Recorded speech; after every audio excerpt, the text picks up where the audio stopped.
आदरणीय दर्शकवृन्द नमस्कार। अब के विथ बालकृष्णमा हजुरहरूलाई हार्दिक स्वागत छ। नेपाल भोइस बक्स च्यानलको यो विशेष प्रस्तुतिमा आज हामी नेपालको राजनीतिक र सामाजिक परिदृश्यमा हलचल मचाइरहेका केही महत्त्वपूर्ण घटनाक्रमहरूको गहिरो विश्लेषण गर्नेछौँ।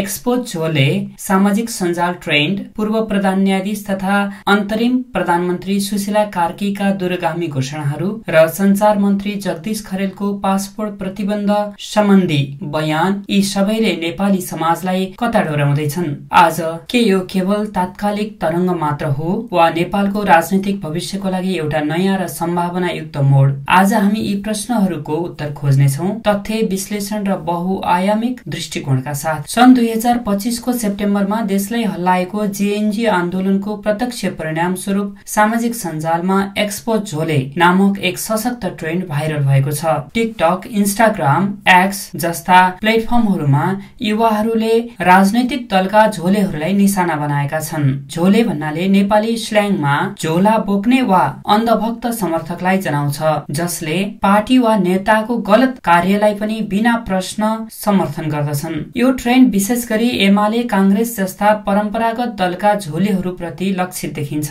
र यसले भ्रष्टाचार, नातावाद र प्रणालीगत अनियमितता विरुद्धको व्यापक जनआक्रोशलाई प्रतिबिम्बित गर्छ। नेपो बेबिजलाई पर्दाफाश गर्न अघिल्लो अभियानबाट प्रेरित यस ट्रेन्डमा प्रयोगकर्ताहरूले फोटो, भिडियो र मिमहरू मार्फत कथित झोलेहरूलाई एक्सपोज गर्छन्। सन् 2025 को जेएनजी आन्दोलनले सामाजिक सञ्जाल प्रतिबन्ध र अन्य प्रणालीगत मुद्दाहरू विरुद्ध प्रदर्शन गर्दै गर्दा एकै दिन कम्तीमा 19 जनाको ज्यान गएको थियो र हालसम्म 70 जना भन्दा बढीले ज्यान गुमाइसकेका छन्। यो ट्रेन्डले युवा पुस्ताको निराशा, आक्रोश, राजनैतिक परिवर्तनको तीव्र चाहनालाई अभिव्यक्त गरेको छ। यो आक्रोशसँगै युवाहरूमा एउटा सकारात्मक परिवर्तनको चाहना पनि स्पष्ट देखिन्छ। सामाजिक सञ्जालमा केही प्रयोगकर्ताहरूले अपराधीहरूको महिमा मण्डन बन्द गर, झोलेलाई पर्दाफाश कर जस्ता नाराहरू दिएका छन् भने केही व्यक्तिहरूले के हजुर के सोच्नुहुन्छ भनेर बहस छेडेका छन्। यद्यपि केहीले यो ट्रेन्डलाई राजनैतिक निष्ठालाई अति सरलीकरण गर्ने र अनावश्यक विभाजन ल्याउन सक्ने चेतावनी पनि दिएका छन् भने केही प्रयोगकर्ताहरूले झोले जस्ता शब्दको प्रयोगले अस्वस्थ बहसलाई बढावा दिन सक्ने बताएका छन्। यसले स्वस्थ बहसको आवश्यकतालाई पनि उजागर गरेको छ। यसै पृष्ठभूमिको बीचमा जेएनजी आन्दोलनपछि बनेको अन्तरिम सरकारको नेतृत्व सम्हालेकी पूर्व प्रधान न्यायाधीश सुशीला कार्कीले 25 सेप्टेम्बर 2025 मा राष्ट्रका नाममा महत्वपूर्ण सम्बोधन गर्नुभयो। यो सम्बोधन नेपालको राजनैतिक संक्रमणका लागि एउटा महत्वपूर्ण कोसेढुङ्गा मानिएको छ। उहाँको घोषणामा आन्दोलनका क्रममा ज्यान गुमाएकाहरूलाई शहीद घोषणा गर्ने, तिनका परिवारलाई राहत प्रदान गर्ने र हिंसा फैलाउने विरुद्ध कानूनी कारबाही अगाडि बढाउने जस्ता विषयहरू समावेश छन्। यी कदमहरूले आन्दोलनमा पीडितहरूलाई न्याय दिने र भविष्यमा यस्ता घटनाहरू दोहोरिन नदिने सरकारको प्रतिबद्धता झल्काउँछ।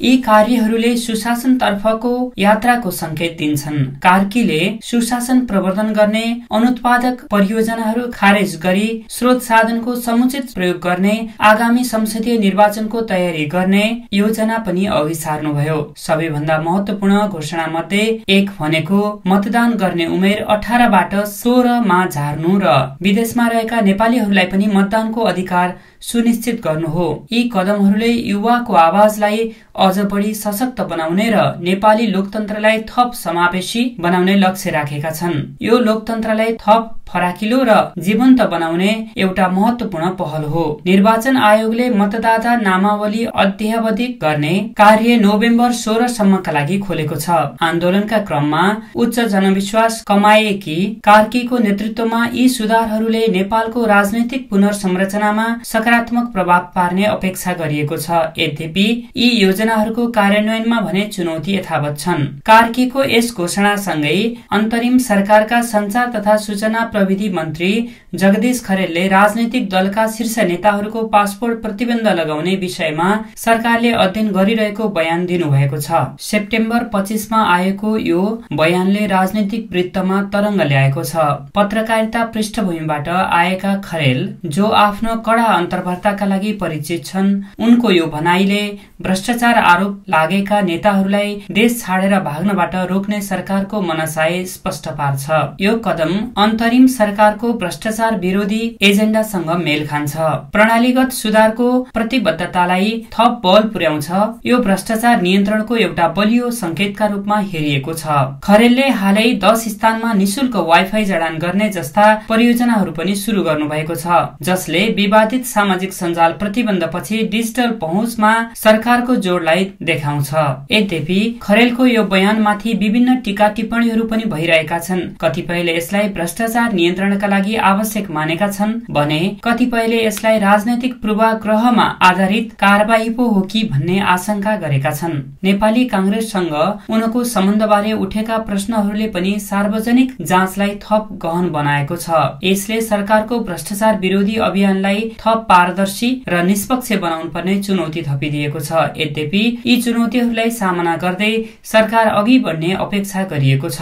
समग्रमा हेर्दा यी सबै घटनाक्रमहरूले नेपालको राजनैतिक परिदृश्यमा दूरगामी प्रभाव पार्ने निश्चित छ। एक्सपोज झोले ट्रेनले युवा वर्गलाई सशक्त बनाएको छ र उनीहरूलाई राजनैतिक प्रक्रियामा सहभागी हुन प्रोत्साहित गरेको छ। यो ट्रेनले परम्परागत राजनीतिको विकल्प खोजिरहेका युवाहरूको आवाजलाई मुखारित गरेको छ। यद्यपि यसले समाजमा अनावश्यक ध्रुवीकरणको शिकारको प्रवृत्तिलाई बढावा दिन सक्ने खतरा पनि छ। केही पोस्टहरूले आलोचकहरूलाई झोले भनी लेबल लगाउँदै बहसको स्तरलाई घटाउने गरेको देखिन्छ। सुशीला कार्कीको नेतृत्वमा रहेको अन्तरिम सरकारले ल्याएका सुधारका प्रयासहरू विशेष गरी मतदानको उमेर घटाउने र विदेशमा रहेका नेपालीहरूलाई मताधिकार दिने निर्णयले लोकतन्त्रलाई अझ बलियो, बढी समावेशी बनाउनेछ। जगदीश खरेलको पासपोर्ट सम्बन्धी बयानले नेताहरूमाथि जवाफदेहिताको दबाव बढाएको छ। आगामी मार्च 5 मा हुने संसदीय निर्वाचनले यी सबै परिवर्तन र जनआक्रोशको परीक्षा लिनेछ। नेपाल अहिले एउटा महत्वपूर्ण मोडमा उभिएको छ। के एक्सपोज झोले र अन्तरिम सरकारका प्रयासहरूले एउटा स्वच्छ र जवाफदेही राजनीतिक प्रणालीको जग बसाल्न सक्छन् वा यो केवल तत्कालिक आक्रोशको अभिव्यक्तिमा सीमित हुनेछ? हामी आशावादी हुन सक्छौं कि यी प्रयासहरूले नेपालमा दिगो र सकारात्मक परिवर्तनको मार्ग प्रशस्त गर्नेछन्। अब के विथ बालकृष्णमा आज हामीले नेपालको सामाजिक र राजनैतिक भूकम्पलाई विश्लेषण गर्यौं। झोले क्रान्तिले नेपाली जनता विशेष गरी युवाहरूमा परिवर्तनको जुन आकांक्षा जगाएको छ त्यसलाई कसरी संस्थागत गर्ने र दिगो बनाउने भन्ने चुनौती सरकार, राजनीतिक दल र नागरिक समाज सामु छ। सुशीला कार्कीको नेतृत्व र जगदीश खरेलको उक्त घोषणाले एउटा नयाँ आशा जगाएको छ र यसलाई सार्थक परिणाममा परिणत गर्न निरन्तर दबाव र निगरानी आवश्यक छ।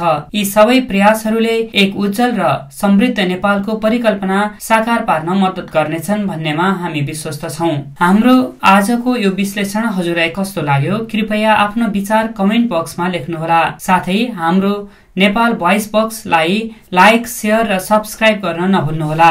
अर्को दिन नेपालको अर्को ज्वलन्त विषयवस्तुका साथ फेरि भेटौँला। हजुरको दिन शुभ रहोस्। नमस्कार।